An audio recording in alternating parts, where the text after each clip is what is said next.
بسم اللہ الرحمن الرحیم۔ السلام علیکم ورحمۃ اللہ وبرکاتہ۔ منیفہ وائس میں آپ سب کو خوش آمدید۔ تو گائز، آج کی میں اس ویڈیو میں آپ لوگوں کو حضرت محمد مصطفیٰ صلی اللہ تعالیٰ علیہ وآلہ وسلم اور حضرت جبرائیل علیہ السلام کا واقعہ سناؤں گی۔ حضرت جبرائیل علیہ السلام اللہ تعالیٰ کے ایک برگزیدہ فرشتے ہیں، اور تمام فرشتوں میں سب سے بڑا مقام حضرت جبرائیل علیہ السلام کا ہے۔ آپ تمام نوری فرشتوں کے سردار ہیں، اس لیے آپ کو سید الملائکہ بھی کہا جاتا ہے، اور آپ کی ذمہ داری انبیاء اور رسولوں کے پاس اللہ تعالیٰ کا پیغام پہنچانا ہے۔ لشکروں کی مدد کرنا، دشمنوں کو ہلاک و برباد کرنا، یہ آپ کی ذمہ داری ہے۔ اور جہاں تک حضرت جبرائیل علیہ السلام کی جسامت کا تعلق ہے، تو یہ حدیث پاک میں ہے کہ ان کے ایک کندھے سے دوسرے کندھے تک کا فاصلہ 500 سال کی مسافت ہے، اور دوسری روایت میں آتا ہے کہ ایک کندھے سے دوسرے کندھے تک 700 سال کی مسافت ہے۔ آپ صلی اللہ علیہ وسلم نے مزید فرمایا کہ 700 سال کی مسافت سے مراد ایک تیز رفتار پرندے کا لگاتار 700 سال تک اڑتے رہنا ہے۔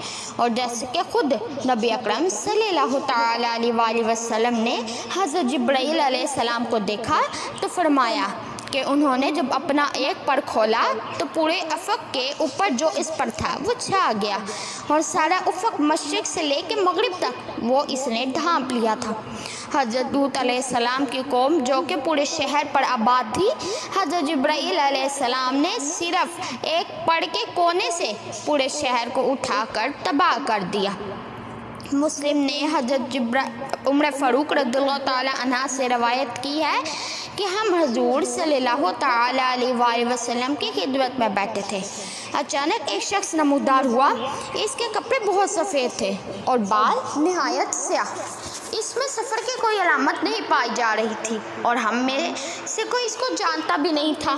وہ شخص آپ صلی اللہ تعالیٰ علیہ وآلہ وسلم کے پاس آ کر بیٹھ گیا، اور اپنے دونوں زانوں آپ صلی اللہ علیہ وسلم کے زانوں سے ملا دی، اور اپنی دونوں ہتھیلیاں اپنے زانوں پر رکھی، اور سوال کیا، یا محمد صلی اللہ تعالیٰ علیہ وآلہ وسلم، مجھے بتلائیے کہ اسلام کسے کہتے ہیں؟ تو حضور صلی اللہ تعالیٰ علیہ وآلہ وسلم نے فرمایا، اسلام یہ ہے کہ گواہی دو کہ کوئی عبادت کے لائق نہیں مگر اللہ، اور بے شک محمد صلی اللہ تعالیٰ علیہ وآلہ وسلم اللہ کے رسول ہیں۔ نماز پڑھو، زکوٰۃ دو، رمضان کے روزے رکھو، اور استطاعت و قدرت ہو تو خانہ کعبہ کا حج کرو۔ اس شخص نے کہا، آپ نے سچ فرمایا۔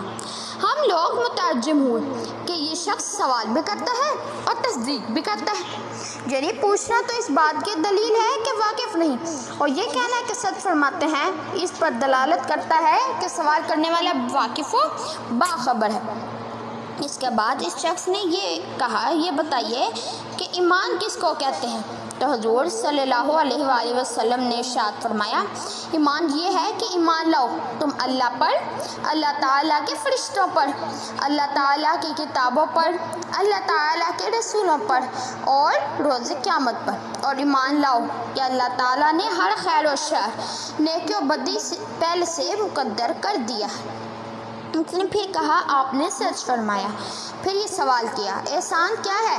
حضور صلی اللہ تعالیٰ علیہ وآلہ وسلم نے ارشاد فرمایا، احسان اس کو کہتے ہیں کہ اللہ کی عبادت کرو اس طرح گویا تم اللہ کو دیکھ رہے ہو، اور اگر ایسا حال نہ ہو تو پھر اس طرح کہ گویا اللہ تم کو دیکھ رہا ہے۔ اس سے پھر کہا، آپ نے سچ فرمایا۔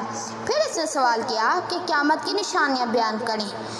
تو حضور صلی اللہ علیہ وآلہ وسلم نے فرمایا، قیامت کی ایک نشانی یہ ہے کہ باندی اپنے مالک کو جنے گی، یعنی کنیز زادوں کی کثرت ہوگی۔ جو لڑکا مالک اور باندی سے پیدا ہوتا ہے وہ آزاد ہوتا ہے، اور وہ باپ کے ہم رتبہ اور اس کی ماں باندی ہے۔ اور آپ صلی اللہ علیہ وآلہ وسلم نے فرمایا، ایک علامت یہ ہے کہ جو لوگ ننگے پاؤں ننگے بدن مفلس ہوں گے اور بکریاں چراتے ہوں گے، وہ بلند عمارتیں بنائیں گے۔ پھر وہ شخص چلا گیا۔ کچھ دیر کے بعد حضور صلی اللہ علیہ وآلہ وسلم نے فرمایا، اے عمر، جانتے ہو کہ یہ پوچھنے والا کون تھا؟ میں نے عرض کیا، اللہ اور اس کا رسول زیادہ جانتے ہیں۔ تو حضور صلی اللہ علیہ وآلہ وسلم نے ارشاد فرمایا، یہ جبرائیل علیہ السلام تھے، سائل بن کر اس وجہ میں آئے تھے تاکہ تم لوگوں کو دین کی باتیں سکھا دیں۔ حضور صلی اللہ تعالیٰ علیہ وآلہ وسلم مرض وصال میں جب بیمار ہوئے تو حضرت جبرائیل علیہ السلام آپ صلی اللہ تعالیٰ علیہ وآلہ وسلم کی خدمت میں حاضر ہوئے اور عرض کیا، یا رسول اللہ صلی اللہ تعالیٰ علیہ وآلہ وسلم، آج آسمان پر حضور صلی اللہ علیہ وآلہ وسلم کے استقبال کی تیاریاں چل رہی ہیں۔ اللہ تعالیٰ نے جہنم کے دراغدور مالک کو حکم دیا ہے کہ اے مالک، میرے حبیب کی روح مبارک آسمانوں پر تشریف لا رہی ہے، اس اعزاز میں دوزخ کی آگ بجھا دے۔ اور حوران جنت کو حکم دیا کہ تم اپنی تنزین و آراستگی کرو، اور سب فرشتوں کو حکم دیا کہ تعظیم روح مصطفیٰ صلی اللہ تعالیٰ علیہ وآلہ وسلم کے لیے سب صف با صف کھڑے ہو جائیں۔ اور مجھے حکم دیا ہے کہ حضور صلی اللہ علیہ وآلہ وسلم کی خدمت میں حاضر ہو کر حضور صلی اللہ تعالیٰ علیہ وآلہ وسلم کو یہ بشارت دوں کہ تمام انبیاء کرام اور ان کی امتوں پر جنت حرام ہے جب تک حضور صلی اللہ علیہ وآلہ وسلم اور آپ صلی اللہ تعالیٰ علیہ وآلہ وسلم کی امت جنت میں داخل نہ ہوگی۔ اور کل قیامت کے روز اللہ تعالیٰ آپ صلی اللہ تعالیٰ علیہ وآلہ وسلم کی امت پر آپ صلی اللہ تعالیٰ علیہ وآلہ وسلم کے طفیل اس قدر بخشش اور مغفرت کی بارش فرمائیں گے کہ آپ صلی اللہ علیہ وآلہ وسلم راضی ہو جائیں گے۔ سبحان اللہ۔ تو گائز، یہ تھی میری آج کی ویڈیو۔ امید کرتی ہوں میری آج کی ویڈیو بھی آپ لوگوں کو بہت ہی زیادہ اچھی لگی ہوگی۔ اگر میری آج کی ویڈیو اچھی لگی تو اس کو لائک، شیئر اور میرے چینل کو سبسکرائب کرنا مت بھولیں گا تاکہ ہر نئی آنے والی ویڈیو کی نوٹیفیکیشن آپ کو بر وقت موصول ہو جائے اور آپ اسی طرح سے ہی اچھے اچھے واقعات سن سکیں۔ تو گائز، ملتی ہوں اپنی نیکسٹ ویڈیو میں کسی اور واقعے کے ساتھ۔ تب تک کے لیے اللہ حافظ۔